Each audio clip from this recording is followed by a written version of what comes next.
Что ждет мир в 2026 году? Это вопрос сегодня звучит все чаще и чаще, но ответ на него – это не про одну конкретно взятую страну, или не про одну войну, или конкретные события. В мундальной астрологии мы смотрим не события, мы смотрим целую эпоху.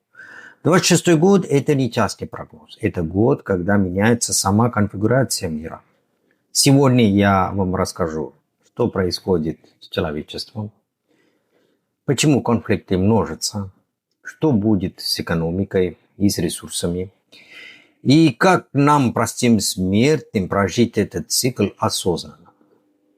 Мундальная астрология ведической традиции – это астрология государств, обществ и эпох. Она не отвечает на вопросы, кто победит, когда все закончится и в какой день наступит мир. Она отвечает на другой вопрос. В каком состоянии находится мир и какие процессы в нем запущены. 26-й год в этой системе – это год давления, перелома и перераспределения, или, как говорят дипломаты, смещения тектонических плит геополитики. Это не год спокойствия и стабильности. Если говорить прямо, 26-й год – это время, когда старые правила перестают работать. Международные договоренности ослабевают. Усиливается поляризация общества. Возрастает роль сил, ресурсов и технологий. Это и есть влияние Сатурна, планета, которая ответственна и ограничения, и кармы. Мир входит в фазу, где иллюзия разрушается, а последствия прошлых решений становятся очевидными. Ведическая астрология не рассматривает каждую войну изолированно. Например, Россия-Украина. Это не частный конфликт. Это симптом глобального кризиса. 26-й год не выглядит как год окончания войны. Скорее, как год сильного давления, усталости систем, возможных попыток изменить формат конфликта. Это может быть пауза, заморозка, дипломатический маневр или резкий поворот, если договоренности будут сорваны.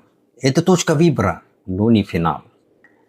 Параллельно усиливается напряжение на Ближнем Востоке, в зонах ресурсных конфликтов, в регионах, где правила долго держались искусственно. 26-й год – это год нескольких очагов нестабильности, а не одной войны. Честно и прямо хочу сказать, когда вы слышите от астролога, который называет точную дату окончания войны, например, он сказал по звездам, видно, кто победит, 26-й год все закончится точно. Это не мундальная астрология. Это чистый хайп. Это его личная интерпретация. Его личные убеждения. Его политические проекции или откровенный хайп для внимания.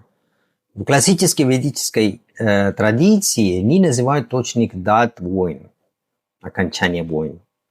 Не объявляют победителей. И не играет на страхе людей, потому что карма мира – это результат коллективных решений людей, а не сценарии, записанные на небе. Давайте поговорим об экономике и ресурсах. Экономически 26-й год выглядит противоречиво. С одной стороны, развитие технологий, ускорение цифровых процессов.